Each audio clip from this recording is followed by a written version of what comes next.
Sugar ಅಂದ ತಕ್ಷಣ ಯಾಕೆ ನಮ್ಗೆ ಟೇಬಲ್ ಶುಗರ್ ನೆನಪಾಗುತ್ತೆ? ಚೈಲ್ಡ್ಹುಡ್ ಇಂದಾನೆ ನಮ್ಗೆ ಹೇಳ್ಕೊಟ್ಟಿರೋದು ಶುಗರ್ ಅಂದ್ರೆ ವೈಟ್ ಕ್ರಿಸ್ಟಲ್ಸ್, ಬಿಳಿ ಕಣಗಳು, ಟೀ ನಲ್ಲಿ, ಸ್ವೀಟ್ಸ್ ಅಲ್ಲಿ ಹಾಕಿರ್ತಾರೆ. ಇದೊಂದು ನಮ್ಮ ಬ್ರೈನ್ ಅಲ್ಲಿ ಡಿಫಾಲ್ಟ್ ಇಮೇಜ್ ನ ಕ್ರಿಯೇಟ್ ಮಾಡ್ಬಿಟ್ಟು ಟಿವಿ ಅಡ್ವರ್ಟೈಸ್ಮೆಂಟ್ ಗಳಲ್ಲಿ ಶುಗರ್ ಅಂದ್ರೆ ಅದನ್ನೇ ತೋರಿಸ್ತಿರ್ತಾರೆ. ಅವಾಗೆಲ್ಲ ಖುಷಿ ಆದಾಗ ಮನೆಯಲ್ಲಿ ಸಕ್ಕರೆ ತಂದು ಬಾಯಿಗೆ ಹಾಕ್ತಾ ಇದ್ರು.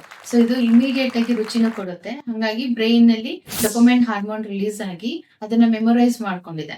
ಶುಗರ್ ಅಂದ್ರೆ ವೈಟ್ ಕ್ರಿಸ್ಟಲ್ಸ್ ಅಂತ.